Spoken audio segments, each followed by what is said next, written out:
Hello, everyone. My name is Ken. I'm with Universal Title. I'm one of our directors of business development and sales. Today, I'm going to be bringing a video to you on our Prism app and more specifically the farming tools that you can access through that. What we're going to do is first things first, you're going to go over to prismpower.com/universal title. From there, you're going to find this login page where you can either create an account or sign in. If you already have an account, you'll go ahead and sign in. If you have not, I would suggest go ahead and create an account at that point and let your rep know that you've created that account. That way they can go in and turn those farming tools on for you.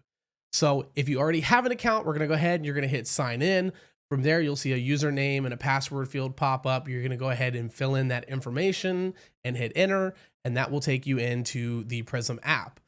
So now, once we're in the Prism app, you're going to notice a few things like seller net sheets, multiple offers, buyer estimates, refinances, and more specifically, the farming tool. So what we're going to do is you're going to click on that. It's going to come up with a third-party site disclaimer. We're going to go ahead and click continue on that. And that is going to bring us into our system. Now from here, there's a few different ways that you can go about doing a search. The easiest way to do it is to go up to the top left and hit the farming tab. From there, you'll see three different options. You'll have a radius search, a boundary search, or an area search. The best way to describe these, a radius search is going to be if you were to pinpoint one specific central location and then give it a parameter of how far out you want to do a search. So let's say maybe you pin the middle of downtown Fredericksburg. You want to go 5 miles out. What you'll do is you'll pin it, put in the parameters, and it'll do a search for the 5 miles out from the center of Fredericksburg. Now, if you want to do just a county search, just as a broad, you could do an area search, and that will allow you to put in different counties or zip codes.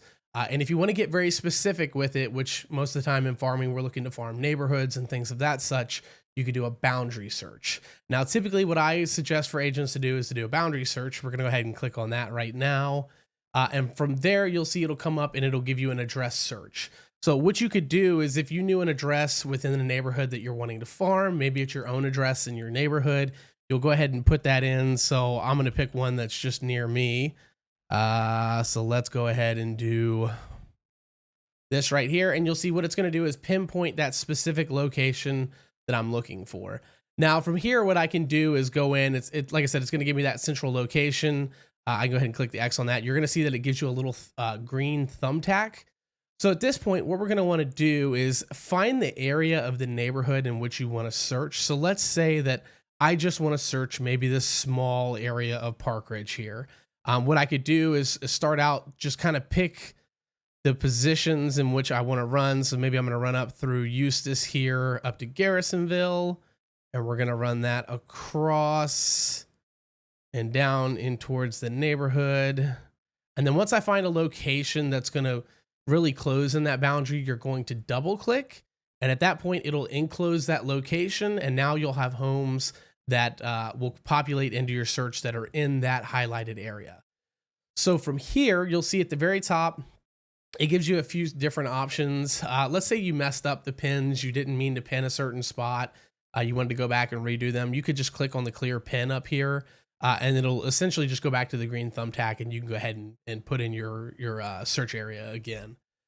If we wanted to just go ahead and get all the names and addresses for those homes, we're not worried about necessarily filtering out or being very specific on what we're doing.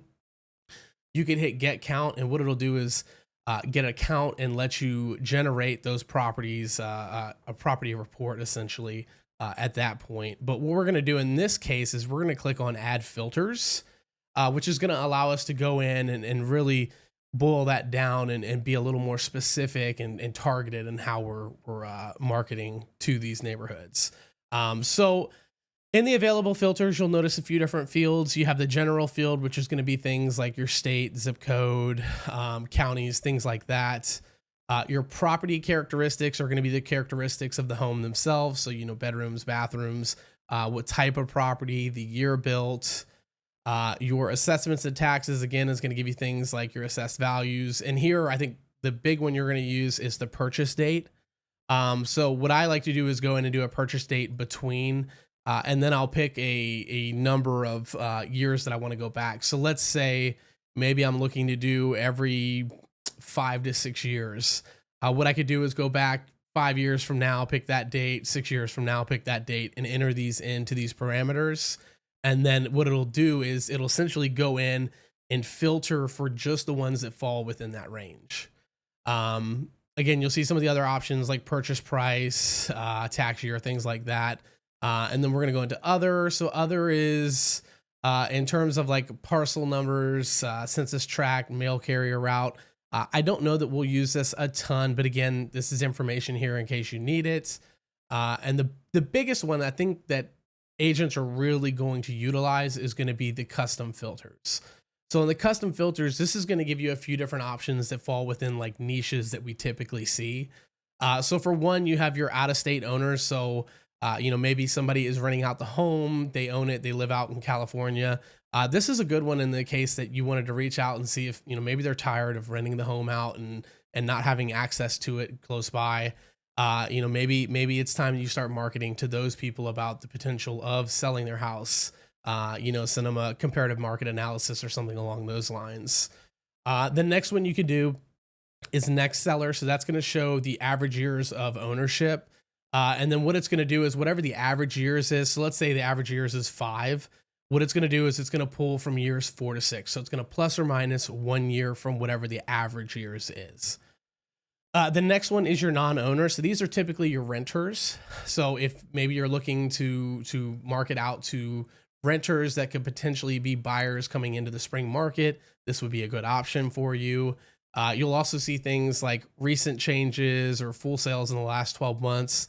While I don't think you're going to typically reach out to these individuals for, a home sale right off the bat, maybe you're looking for some information to see if there was a recent change to a property that you or a client are looking at. I mean, you could come in and essentially use this to find that. On your right-hand side, you'll see empty nesters. So that's going to be anybody that's owned a home for 30 plus years and has 3+ bedrooms. And typically we think about, families that are downsizing, the kids have grown up, moved out. They don't really need that big of a house. You could go in and potentially market to those people about downsizing. You'll also see even in odd house numbers and then residential vacant land. One thing that I think has been a good idea that me and some other agents have talked about recently is with the residential vacant land, maybe you're looking at a neighborhood and you want to know if there's some available lots in there. I think that would be a good option where you could use that to see if maybe there's an available lot that's not listed, and then you could reach out to the owners about potentially selling that lot. From there, we'll get into more of the Premier data. Now, this is things that the agent themselves can purchase if they would like. Everything that is within these white tabs here is completely free. It's a part of the service. You'll get the names, the addresses, and some other information without having to be charged for it. Now, when we get into the Premier data, if you click on that, you're going to see a few different options. So your first one is going to be the mortgage info. So again, if you wanted to look up specific mortgage info, you could go in here and find any of these different parameters. One area that I think that this can be useful, we live in an area that is very heavily military, and with PCSing and, constant moves, you could potentially come in here and look up, people that have taken a VA loan in the last 2 to 3 years. And use that as something to market out to that specific niche. From there, you go into leads. Again, leads, if you go up here and click on the click here for full price list, it'll give you a breakdown of everything that's available. Now, it's important to note that not all of these are available in Virginia. This is something that is accessible across the nation. So when you do go in, you'll see what is available. What I always tell people, if you go in and generate account, it'll actually give you a tab in there to get leads. That's the easiest way to do it versus coming in here and trying to select any specific type of lead. But there is an option for doing that and for what the date of the filing is. And then your last section is going to be your phone numbers and emails. So in this case, if you wanted to get phone numbers or emails to maybe do some cold calling or send out some email campaigns, you could use this. The phone numbers are 5 cents a piece. Emails are 7 cents a piece. So if you think about it, 100 phone numbers is $5. 100 emails is $7. And one important thing to note with that is that although they give you the numbers, they are not scrubbed through the do not call list. So you do need to do that on your own. So again, that's an option there. Now let's say that maybe somebody's going in, they've got a neighborhood of about 400 properties, but maybe they only want to pay for 100 at a time. That's something that you can do. And all you have to do is come down here to the limit records field. you'll click on that and then just put in whatever the specific parameters are that you want. So again, if let's say there's a 400 count for the property, but you only want to do 100, you would come in here, limit records, say 100, and then pull that list. So once you pull that list, it is going to automatically save that for you. And let's say the next time you came in and out of those 400, you wanted to go ahead and pull the next 100 numbers, you could come down here and do the suppress omit records already saved. And what it'll do is essentially remove those 100 numbers that you've already purchased. So just to kind of give you an idea, we're going to go back over. I'm just going to hit get count. We're not going to put in any specific parameters in this case, just to show you how many it gives us. But just in that small area alone, I had 1,757 properties. Now, again, you could go in, you could save the query, which is basically just saving your search. And what I tell people, a good general rule of thumb, if you do a save query, I would go in and just name it the neighborhood that you're in. And then if there is anything specific that you searched within that, like, specifically like to the niche, like let's say maybe it's empty nesters or something like that, I would put like, the neighborhood and then empty nesters. And that way you have an idea of what the search was and what specifically you were looking to market to in that search. You can also share the query, which is going to allow you to send that information wherever you would like. Or you can, in this case, what we're going to do is download and view records. So when we click on that, it's going to go ahead and generate all of those. So now here you'll see it'll give you a list of all the properties. You'll see city, zip, the mail states, when the property was sold, how much it was sold for, what the owner's name is, what the parcel number is. The tract is going to stand for your actual neighborhood. So if you wanted to go in and maybe sort these by the neighborhood. And let's say that you're sorting this and you realize, hey, look, there's 2 properties from Austin Run. I didn't actually want these in that search result. Maybe they just got caught on the end of it. What you can do is come over here to where it says select, click on that, go down and pick the 2 properties that you wanted to remove. And then from there, you would just do exclude selected. So once you do that, it's going to go ahead and remove those from your search results. Now from there, you'll also notice that it's got some bubbles over here that are green or blue. The green show owner occupied homes. The green show the non-owner occupied. And that'll give you an idea of what types of properties you're looking at. But it'll also give you some more information. Again, your property type, the square footage, the units total, how many beds, baths, and again, if it's owner occupied or not. Now at the very top here, you're going to see a few other options for things that you can do with this. Again, you can come in and actually save this list of information by saving the farm. So again, you go in, save the list. I would name it by the neighborhood, whatever type of search it was. From there, you can also send the data. So if you wanted to email it to yourself or whatnot, you could use that method. Again, you can go in and edit the search. Dynamic stats is a really nice one in my opinion, because when you come in and do this, typically what's going to happen is you'll see it's fetching details here, but it's going to give you a general overview of that search area. So you'll see, what the average is, the high, low, and the average for your beds, baths, year built, square footage. You'll see what the turnover rate is within that area, the average price, number of homes, how many sales there have been, and then what percentage of those are non-owner occupied. So it's going to give you a lot of really good information in there. So we're going to go ahead and click back out of that. So now if we go over here, again, you'll see that it's got a new possible leads option. Now, when I was mentioning leads in the search field, if you click on this, once you've got the count of properties, you'll see over here, it'll actually give you a list of any leads that are available within that search. So instead of me trying to specifically pick something, I can go over here, click on the new possible leads, and then it'll give me a list of all of them that I want. And then if I want to come in and buy these, all I have to do is click on buy. From there, it's going to pull up the information. Give it a second. It's going to show you how many properties are within that, what the total price is for the records. And then from there, I'll let you decide if you want to go ahead and pay for those or not. So if you decide to pay, it's going to have you input your information. You'll submit that, and then it'll give you the list of the information that you requested. So a couple last things you can do with this. Again, you can save and share this information as a new query or updating a query. And then another nice feature is the export feature.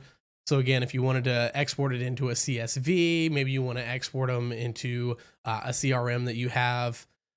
Maybe you're looking for reports or a walking form where you could take this list of properties with the notes field and go around and do some door knocking or something along those lines, you have options for that. And then the one that I think is the most useful is your mailing option, which is the Avery 5160 labels. So from here, you can go in, click on this. You'll see that it's going to give you some options for this. So your recipient, if you want it to be the current homeowner, or if you want to add on there the current resident, or maybe it's in a case where you're sending postcards to a renter, you could do to future homeowner. That way it doesn't show the homeowner's name. The address to the mailing address is going to be the mailing address that they have on file. If you want to send it specifically to the property, so like let's say in the case of a renter, you want it to go directly to the property for them, you would select site addressed. Now from here, you can also decide if you want to include trust or not. And then you can decide on what type of export type you want to do. So if you want to just go ahead and export them as a PDF and print them out, you could do that. Or let's say that you want to go in, maybe you want to edit the document in the way that it looks in terms of like the font and things like that. You could export it as a Word document. And then from there, you go in and just change the font sizes, whatever. Just make sure that they fit within the parameters of those labels. And that is your farming tool. If you have any questions or if there are any further things that you would like to see, please feel free to let me know. I'm happy to help. Like I said, I think there is a good plethora of information here, and hopefully you'll have some great success with this.